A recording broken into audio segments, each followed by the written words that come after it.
तुलसीदास कहते हैं पुत्र का प्राप्त होना, पुत्री का प्राप्त होना, बेटा होना, बहू होना, परपोता होना, नाती नतकुर पतकुर सब होना, पनाती होना, जनाती होना, ऊपर नाती होना, सब हो सकता है। 1 लाख पूत समाव लख नाती। लेकिन रावण शिव जी का पुजारी था, खूब बोलता था ओम नमः शिवाय, ओम नमः शिवाय, शाम हुई दारू पीवाए, दूसरे की पत्नी अपहरण कर लाए, ओम नमः शिवाय। ये रावण, ओम नमः शिवाय बोलने वाला रावण शराब पीता था, जुआ खेलता था, क्रोध बहुत करता था, अहंकार में चकनाचूर था, जिसके कारण 1 लाख पोत 1.25 लाख नाती ता रावण घर दिया न बाती। कोई दिया बाती जलाने वाला नहीं बचा। लेकिन भगवान राम वनवास में गए, भगवान बने, लेकिन वनवास में भी साधु संतों का सम्मान किया, सेवा किया और सत्संग सुना। राम स्वयं भी सत्संग सुनाते थे। तो संतों का आशीर्वाद जिनको मिला वो पूजनीय भगवान श्री राम बन गए, और जिनको संतों का आशीर्वाद नहीं मिला वो महापापी रावण राक्षस बन गया, राक्षस बन गया।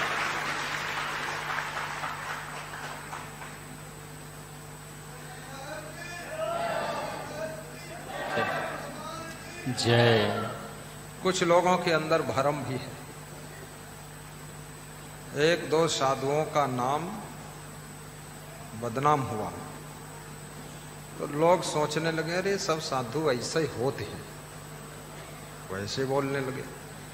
या गाय लात मारिस, अब चिल्लात घूमत है सब गाय लात मरती है। याग पत्नी कूटिस अपने पति के, अब गांव भरे में ढोल बजावत घूमत है, पत्नी भाई कूटत है, बचे रहो। फादिल बात बतलाए रहे,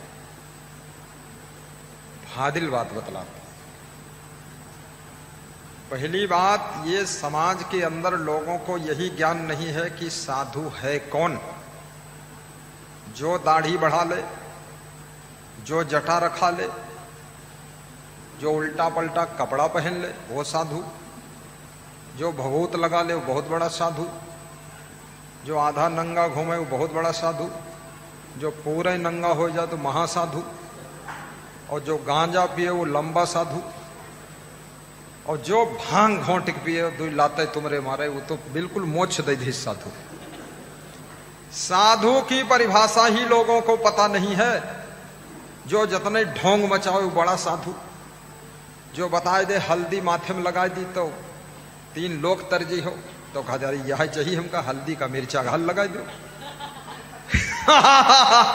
इतना ढोंगी संसार है, आडंबरी संसार है, साधु की परिभाषा नहीं मालूम। मोड़ घोटा लिया, घोटमुंडा करा लिया तो कहते यो बहुत बड़ा साधु, देखो मोड़ घोटाए दे, और कभी जरूरत हुई हमको घोट दियो, बहुत बड़ा संत है। और महागंदा हो तो कहते हैं यो महान संत है, देखो इका तो कोई परवाह नहीं, तो परम हंस है, यू पूरे भगवान में लीन होगा, इका कोई सुदबुद्ध नहीं है। अरे ये है मूर्ख पक्का, सुदबुद्ध नहीं का। इसको तुम गोबर खिलाओ, अगर खा ले तो हम समझ जाइए लीन होगा, परमहंस होगा, सुदबुद्ध नहीं। जो गोबर मुंह में इसके रखो तो मुंह हटा ली। ढोंगी आडंबरी, तो आडंबरी लोगों के लिए जनता को विश्वास, वहीं पर धोखा हो जाता है। साधु कौन होता है? सबसे पहली पहचान साधु और गृहस्थ। गृहस्थ किसे कहते हैं? जिसकी शादी नहीं होती है किसी कारण से, उसको कहते हैं इनकी गृहस्थी नहीं बसी। यही कहते कि नहीं कहते? इनकी गृहस्थी अभी नहीं बसी।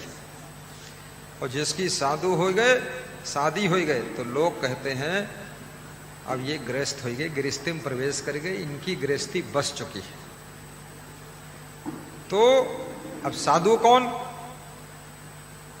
जो व्यक्ति ब्रह्मचारी है वो साधु है। जो संसार के माया मोह से दूर है वो साधु है। जिसके अंदर वैराग्य है वो साधु है। जो किसी प्रकार का नशा व्यसन नहीं करता वो साधु है। जिसमें कोई आदत नहीं वो साधु है।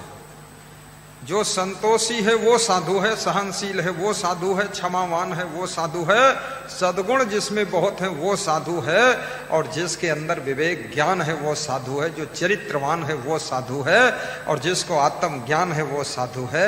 याद रखना, जो मन इंद्रियों को अपने कंट्रोल में रखता है वो श्रेष्ठ साधु है। बोलिए सद्गुरु भगवान की जय। अब ये कोई देखता ही नहीं, बस लोग देखते हैं कितना लंबा कुर्ता पहने हैं, कितने लंबे जटा, और काम लटा, और कपड़ा फटा, और बुराई कर्म में डटा। ये साधु की परिभाषा नहीं है।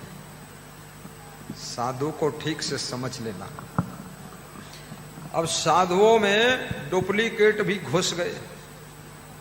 कोई पीले रंग का कपड़ा पहनकर घुस गया, कोई लाल रंग, कोई काला रंग, कोई नीला रंग, और कोई क्या क्या बना के वेशभूषा। अब लोगों को भ्रम हो गया और सब लोग आशीर्वाद देने लग गए, माला बड़ा बड़ा पहन के। एक साधु को मैंने देखा, वो घुटनों के बराबर माला पहने था गले से, और इतने मोटे मोटे उसमें ढोल जैसे सब वो थे मन का। तो हमने कहा इतना बड़ा क्यों पहने हो? बोला सब साधुओं से निराला दिखाई देता।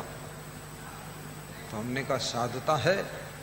बोले घर छोड़कर साधु बना हूं और 3 सधुनी रखता हूं, नंबर 1 का साधु। ये 3 सधुनी रखे साध्वी। तेरा चिमटा मेरी चूड़ियां एक साथ खनकाऊंगी, ये है साधुता। तो समझो साधु की परिभाषा पहले। कितने साधुओं को मैंने औरतों को लिपटते और चिपटते देखा और डांस करते। लोग कहते अरे बाबा आतने, मतलब क्या बात है, हमारी पत्नी तरीका इका लिपट गए बाबा। इतने मूर्ख संसार में भरे हुए हैं। अब उसके बीच में विशाल देव जैसे वैराग्यवान संत को कौन पहचाने? क्षमादेव जैसे महान संत को कौन पहचाने? अब मुझको तो थोड़े लोग पहचान लिए कि मैं बहुत तगड़ा प्रवचन देता हूं, सब झाड़ फाड़ कर देता हूं, तो पहचान गए। नहीं तो इस नगाड़ खाने में तबला की आवाज सुने कौन? ये नगाड़ खाना है संसार। तो ये मत सोचना, साधुओं में जो सच्चे संत हैं, तुलसीदास कि एक रामायण है राधे श्याम रामायण, पंडित राधे श्याम हुए हैं, उन्होंने बहुत अच्छी रामायण लिखा है। वर्षा चाहे जितनी होवे, ऊसर में अन्न नहीं होता। सोचना, ऊसर समझते हो? ऊसर में खरपतवार भी नहीं होता, अन्न की तो बात छोड़ो, घास भी नहीं पैदा होती। ऊसर, यहाँ उत्तर प्रदेश में लखनऊ जिले में लाखों एकड़ ऊसर है। ऊसर बक्सी तालाब के पास, और ऊसर में बैठा है धमधूसर। तो ऊसर में कोई नहीं पैदा चीज होती, दूसर बिल्कुल पाउडर जैसी मिट्टी हो जाती है। रायबरेली में बहुत ऊसर है, उन्नाव में भारी ऊसर है, लेकिन श्रीमती इंदिरा गांधी ने शारदा नहर नाम से 5 नदियों का पानी बांधकर वहां निकाला था, और पानी भर दिया 20 साल तक, तो ऊसर जमीन सुधर गई फिर। पर अभी भी ऊसर है, बहुत बड़ा ऊसर है। तो वर्षा चाहे जितनी होवे, ऊसर में अन्न नहीं होता। और तैसे ही सच्चे संतों में, तैसे ही सच्चे संतों में अवगुण उत्पन्न नहीं होता तैसे ही सच्चे संतों में। अवगुण उत्पन्न नहीं होता तैसे ही सच्चे संतों में। अवगुण उत्पन्न नहीं होता। अरे कितना संत ऐसा है,